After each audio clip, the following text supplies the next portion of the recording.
जी, topic हम पढ़ने जा रहे हैं माइटोकॉन्ड्रिया का। और these are the important organelles which are found in the eukaryotic cells. Mitochondria के लिए एक और टर्म हम यूज़ करते हैं कि this is power house of the cell. Power house इसको इसलिए कहते हैं क्योंकि सेल को जितनी भी एनर्जी रिक्वायर्ड है उसका मेजर प्रोपोर्शन माइटोकॉन्ड्रिया से आता है एटीपी की फॉर्म में। दूसरा एक और इम्पॉर्टेंट पॉइंट जो हम इनके साथ रिलेट करते हैं कि these are self replicating organelles. Self replicating इसलिए कह रहे हैं कि जब सेल डिवाइड होगा तब तो माइटोकॉन्ड्रिया ने डिवाइड होना है, लेकिन उसके अलावा भी ओल्ड माइटोकॉन्ड्रिया डिस्ट्रॉय होते हैं और उनकी जगह पर न्यू माइटोकॉन्ड्रिया की फॉर्मेशन होती है। ये खुद से प्रोसेस चलता रहता है, इसलिए हम इनको सेल्फ रेप्लिकेटिंग ऑर्गेनेलिस का नाम देते हैं। Mitochondria are also called as semi autonomous. Semi autonomous का मतलब है कि 50% ये न्यूक्लियस पर डिपेंड करते हैं और 50% ये इंडिपेंडेंट हैं, अपनी एक्टिविटीज़ को खुद परफॉर्म करेंगे।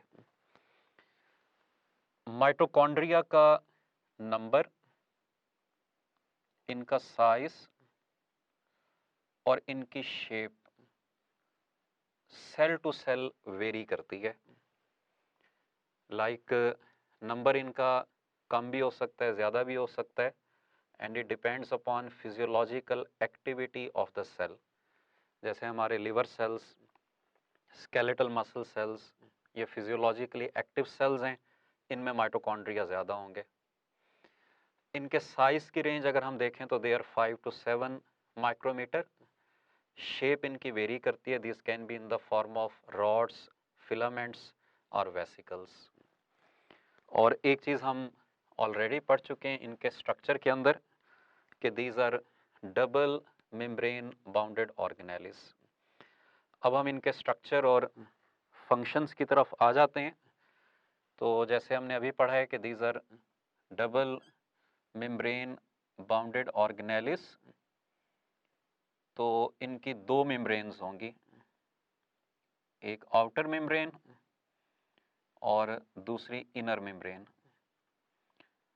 आउटर मेम्ब्रेन इज स्मूथ, ये इसकी आउटर मेम्ब्रेन हो गई। इसका करेक्टर हमने पढ़ लिया कि दिस इज स्मूथ। और जो इनर मेम्ब्रेन है इट फॉर्म्स इन फोल्डिंग्स, ये इसकी इनर मेम्ब्रेन। इनर मेम्ब्रेन से बनेंगी इन्वेजिनेशंस, या हम इनको कह रहे हैं इनफोल्डिंग्स।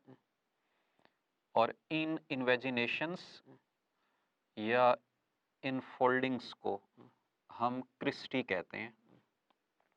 ठीक है, सो यहाँ पर ये एक इम्पॉर्टेंट पॉइंट जो हमने याद रखना है कि cristae are actually the invaginations are the parts of inner membrane. So ये एक क्रिस्टा हमारे सामने आ गया। इस आउटर और इनर मेम्ब्रेन के दरमियान मौजूद स्पेस को हम कहते हैं इंटर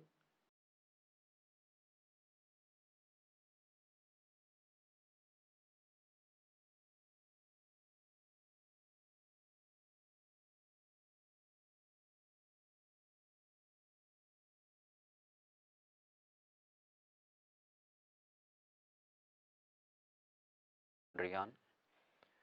और इस पोर्शन को हम नाम दे देते हैं इनर कंपार्टमेंट। ठीक है, ये आउटर कंपार्टमेंट, ये inner compartment, and this inner compartment is mitochondrial matrix. ठीक है, सो इस इनर कंपार्टमेंट को हम माइटोकॉन्ड्रियल मैट्रिक्स का नाम दे देंगे, which is the major portion of the mitochondrion. इस माइटोकॉन्ड्रियल मैट्रिक्स की अगर कंपोजिशन को हम देखें तो number 1, it contains DNA.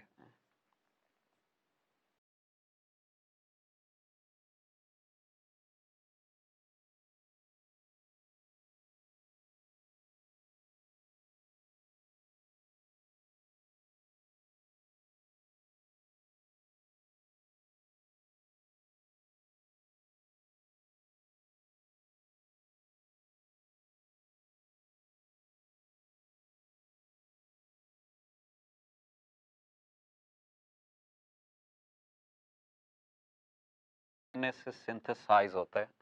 RNA की तीनों टाइप्स होंगी, एमआरएनए, टीआरएनए और राइबोसोमल आरएनए। और हमने पढ़ा हुआ है कि आरएनए का रोल होता है प्रोटीन सिंथेसिस के अंदर। इसलिए हम अभी आगे फंक्शंस में पढ़ेंगे कि mitochondria also have role in protein synthesis.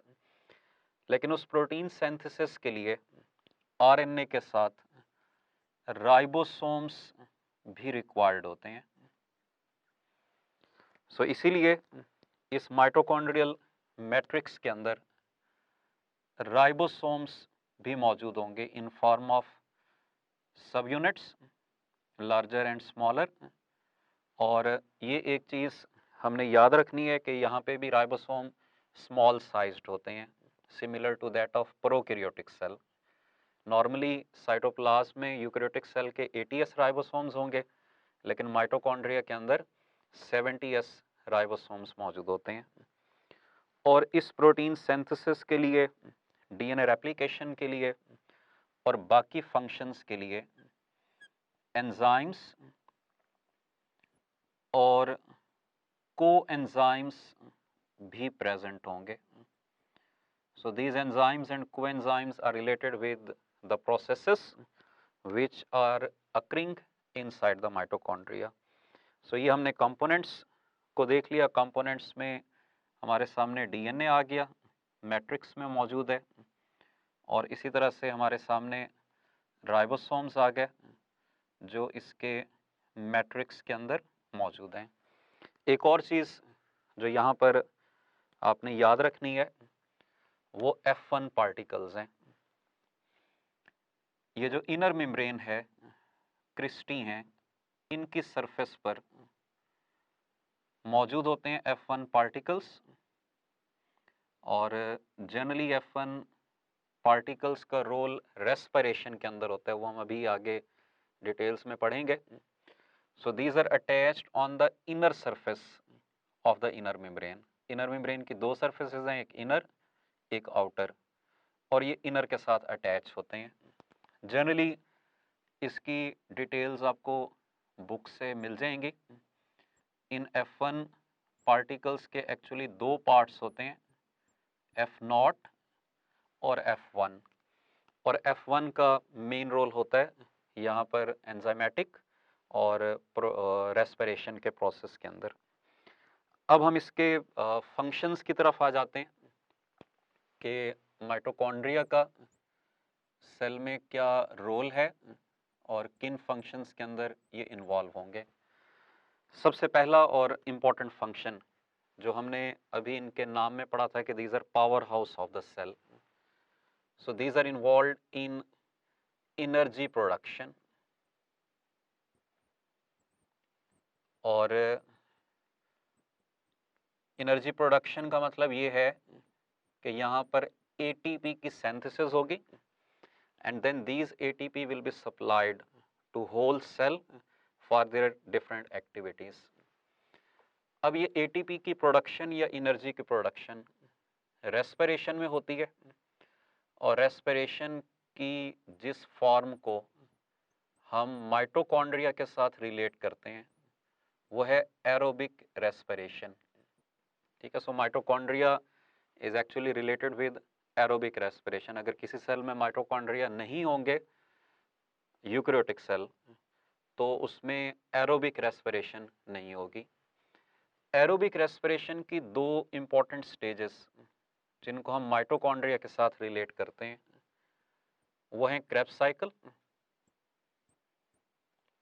और इलेक्ट्रॉन ट्रांसपोर्ट चेन, या हम इसको रेस्पिरेटरी चेन का नाम देते हैं, और इस रेस्पिरेटरी चेन पे जो एटीपी सिंथेसाइज होते हैं उनकी सिंथेसिस को कहते हैं ऑक्सीडेटिव फॉस्फोराइलेशन। सो इनका रिलेशन माइटोकॉन्ड्रिया के साथ है। अब क्रेब्स साइकिल की अगर हम एग्जैक्ट लोकेशन फाइंड आउट करें, it occurs in mitochondrial matrix, while respiratory chain, electron transport chain, these are located on cristae. So इसलिए इन क्रिस्टी का और F1 पार्टिकल्स का रोल ऑक्सीडेटिव फॉस्फोराइलेशन के अंदर होता है।